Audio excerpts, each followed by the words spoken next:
Inside video games, you will find visual art, animation, story, music, sound effects, and, of course, games.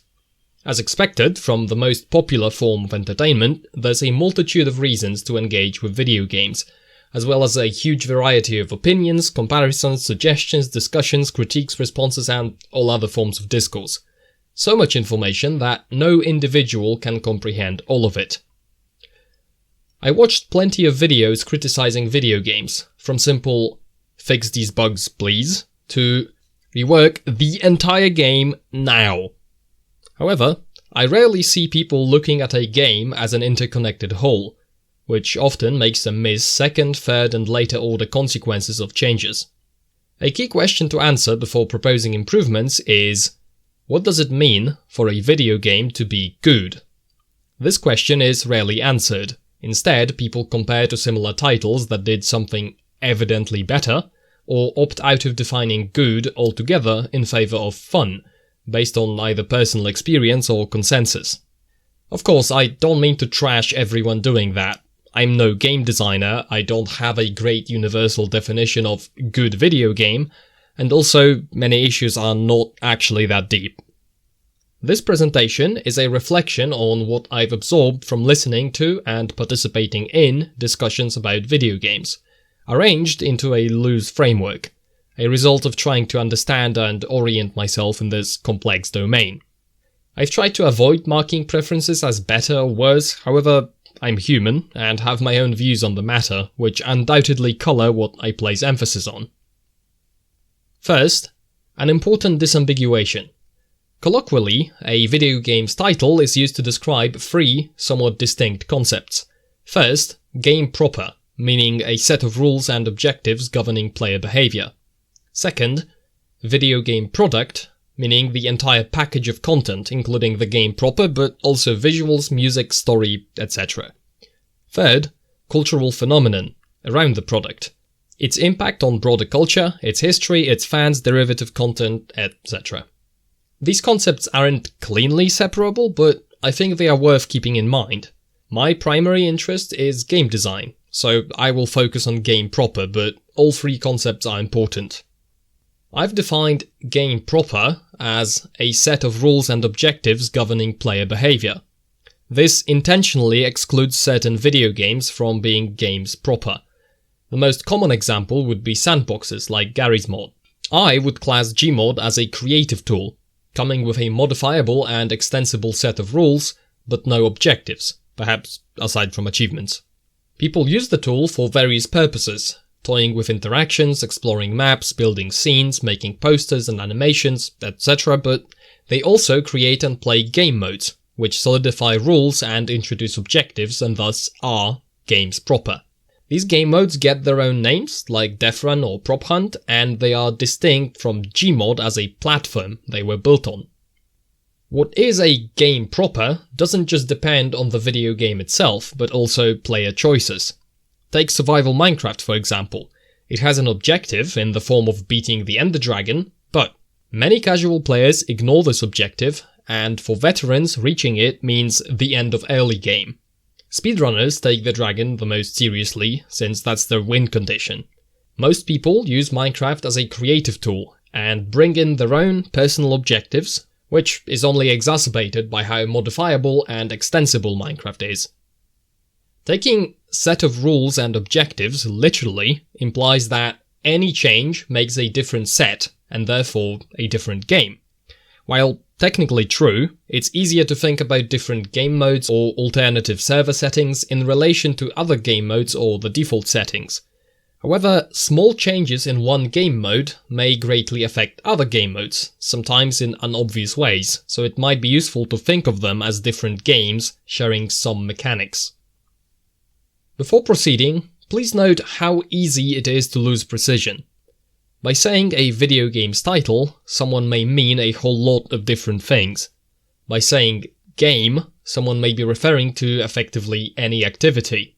Since this is the case for a lot of commonly used words, it's worth disambiguating at the beginning of a discussion.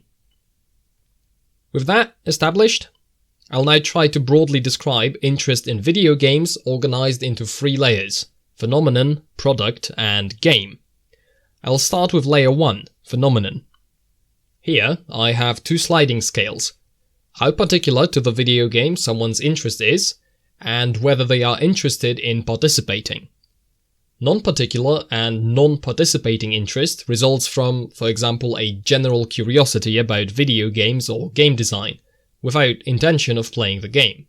Particular but non-participating interest means, for example, watching related content, making fan art, discussing lore, sharing memes, etc., based on second-hand knowledge or limited playtime, sometimes referred to as fans of the fandom. Non-particular but participating means playing the game for external reasons, such as because friends play it, because it's popular in the zeitgeist, to explore the genre, to make money through the game, etc. Finally, particular and participating means playing the video game for its own sake.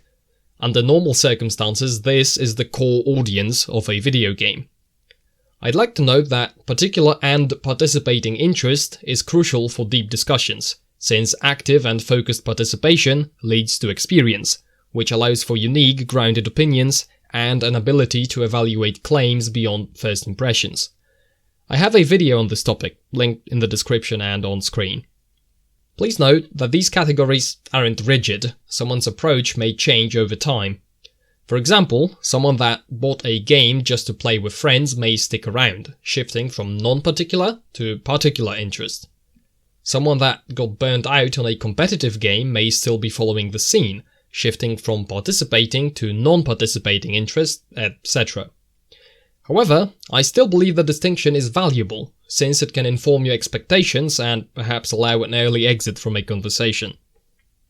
Let's continue to the product layer. Video games blend many forms of art, some of which are shared with other mediums, while others are fairly unique to video games. I describe this with a sliding scale from consumption through passive interactions to challenge. To illustrate, visual novels feature a level of interactivity similar to turning the pages of a book. Walking simulators leverage player control for greater immersion to present a story or visuals, but often don't require much from the player beyond interacting. Arcade games are often difficult to beat, requiring many attempts to progress further into the game and experience more of what it has to offer. An example of mixing challenge and passive interaction is Half-Life, which is challenging but also features a variety of environments to explore and set pieces to behold. Note that some people outsource playing the game to a streamer or let's player. Viewing is not the same as playing, but visuals, music, story, lore, etc. often aren't tightly coupled with interaction, meaning they can be consumed separately. The closer to consumption, the less difference between viewing and playing there is. There's plenty of other talk about traditional mediums, so I'll lean into interactivity. I think there's 4 general kinds of interactivity: games proper, self-expression/creativity, experiencing through interaction, and socializing. Since games have their own layer, I'll start with the other 3 kinds. Self-expression/creativity refers to designing characters, building bases, organizing factories, making levels or whole games, virtual photography, etc. Interactive experience is a work that is built to leverage user input. I draw a split here: immersion and experimentation. Immersion entails playing along with what is presented, while experimentation means trying things to see what happens. A classic example of experimentation is placing a bucket on an NPC's head to see what the game does about it. Such testing can only really be done by someone consciously aware that he's playing a video game, which means dissonance between the player and their character in the world, which means the opposite of immersion, and thus the two oppose each other. Finally, socializing is meeting and communicating with people. There are Hangout sandbox video games that appeal to this kind of interest directly. There are also games proper with a social atmosphere, like old Team Fortress 2, which sometimes is endearingly described as a chat room with guns. These aspects are not mutually exclusive by any means. There are video games which appeal to any combination of the 4, but I think it's worth separating them because someone interested primarily in socializing will have a very different perspective from someone dead set on playing a game. Now, the game layer, separated into individual and social aspects. Starting with the individual, I've got input and decision-making difficulty, randomness, scope breadth, and progression style. Input refers to mechanical execution. Decision-making refers to identifying the correct play.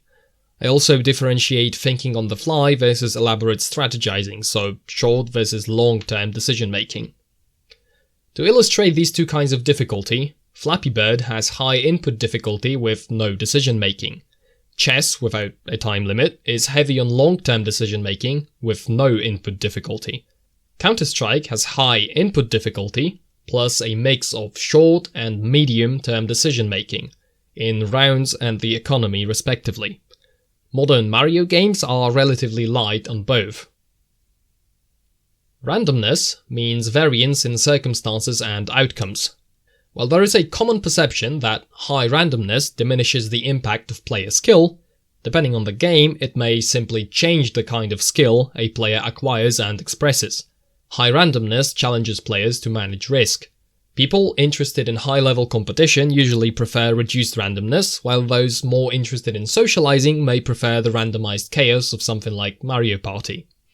Randomizing the state of the game, like procedural level generation, is different from randomness in the results of player actions, like critical hit chances.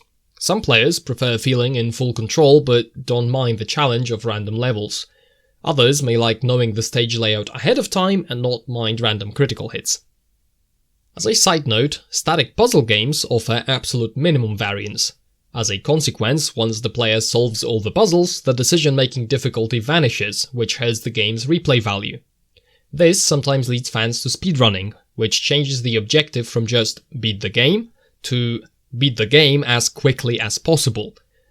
This is effectively a different game, with a different appeal. Input difficulty increases, because getting the best time requires perfection, and mistakes and human imprecision introduce a different kind of decision-making difficulty.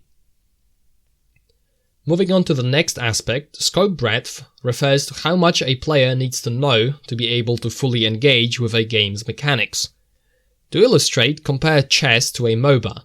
Chess features 6 unique pieces moving in simple ways on a small square grid, with just a few special moves that are rarely used.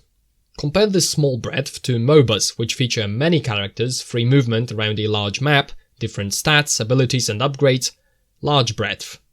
Chess is gonna be much easier to pick up and also to follow from the outside, but some players prefer managing more moving parts. Continuing on to the final individual aspect, progression style describes if and how the player wants the game to change as it's played. I differentiate progression in-game from progression in self, or getting better at the game. It's definitely possible to be interested in both, but I think there is a distinction between filling XP bars and achieving mastery. No interest in any kind of progression would likely mean someone plays games to relieve stress or kill time. That's the individual aspects, now for the social. Obviously, none of these apply to people that dislike multiplayer altogether. To start, there's a gradient between pure competition and pure teamwork, with a mix of both in the middle. Then there's interaction directness and 2 interaction valences, positive and negative. Directness ranges from independent scoring, like bowling or leaderboards, through indirect interactions, like using the same pool of scarce resources, to directly targeted actions like trading or attacking each other. Side note, matchmaking with random players naturally reduces interaction directness because you don't know the people you are interacting with. Contrast that with LAN parties or community servers where players know each other over a longer time, and there's a very different weight to interactions in the game.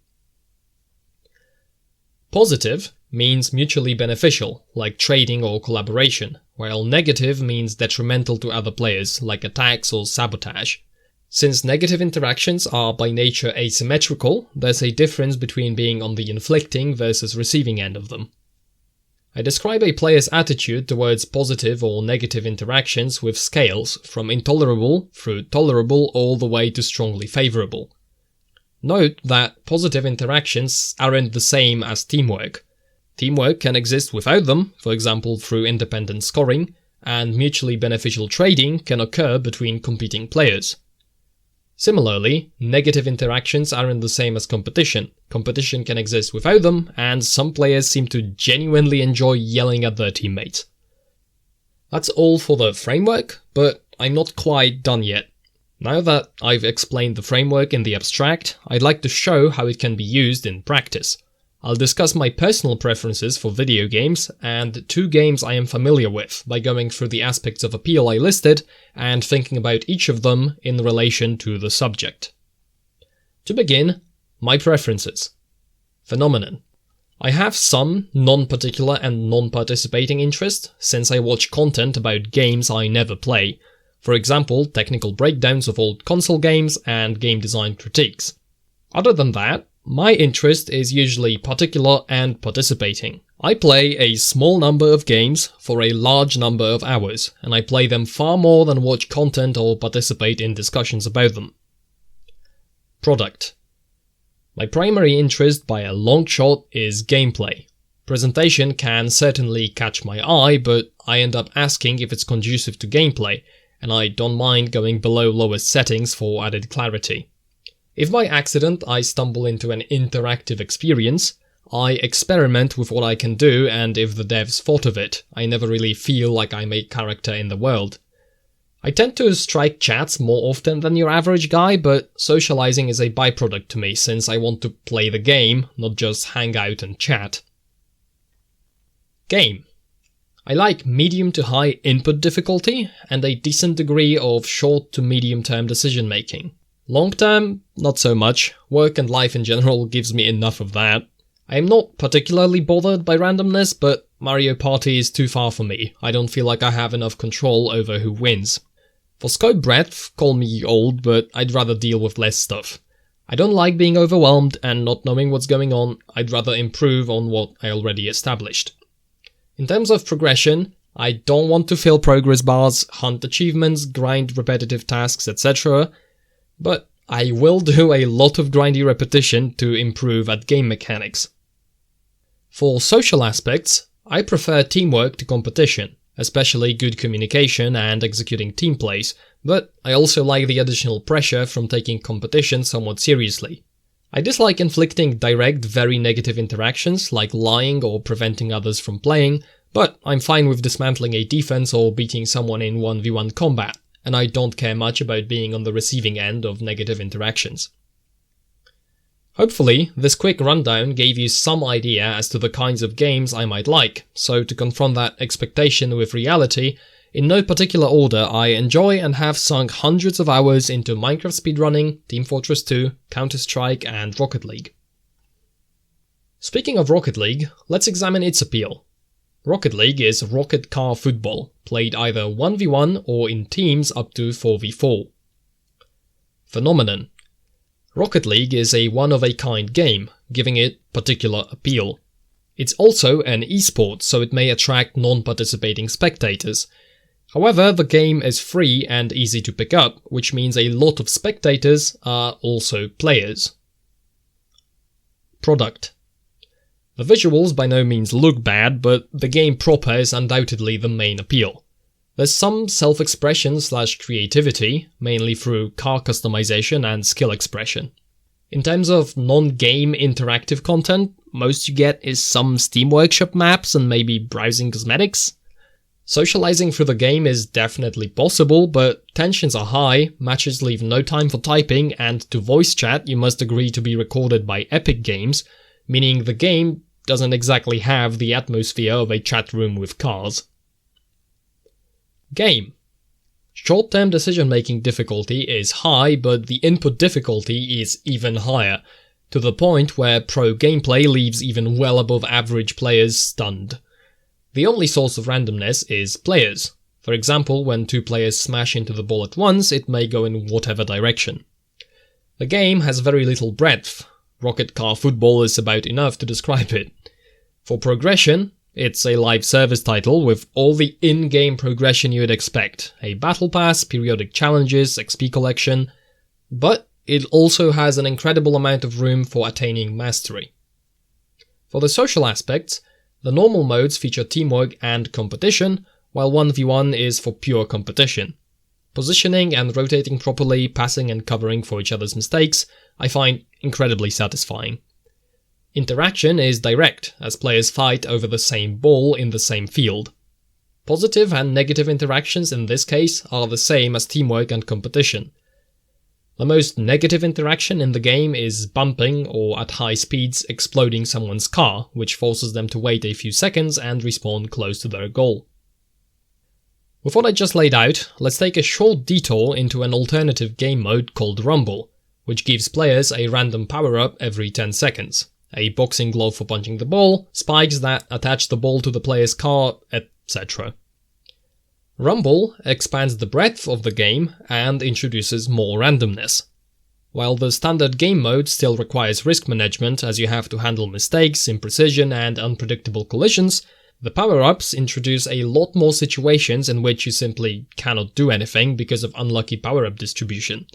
There's definitely skill involved, some players get really good at it, there's a whole ranking system for the mode, but personally, I'm far less interested in Rumble than standard, because it shifts away from what I prefer, which I think the framework illustrates pretty well. All things considered, the appeal of Rocket League is fairly straightforward. Let's stress test the framework with Team Fortress 2, which is an objective-based shooter featuring 9 distinct classes designed to appeal to a wide range of gameplay preferences. Unlike Rocket League, whose gameplay stayed effectively the same since its 2015 release, TF2 underwent significant changes and expansions since 2007. People differ not just in the class, game mode, map and playstyle preferences, but also in which iteration of the game they like the most. TF2 has a large core player base with particular and participating interest. It's free to play and multiplayer, meaning people introduce their friends to it, thus generating players with non-particular but participating interest. TF2 is also an enormous part of gaming and broader internet culture. The game's legendary status and rich history makes it relevant for general conversations, leading to non-particular and non-participating interest, but also people that follow the culture without playing the game, so particular but non-participating. This is to the point of YouTube videos about TF2 getting many times more views than the game has players, and TF2 videos regularly kickstarting people's YouTube careers. From the get-go, it's clear that people approach TF2 from various angles. Product. There is a lot of people using the game for self-expression and creativity. The game offers deep customization, to the point where cosmetic sets can be distinct enough to create personal brands.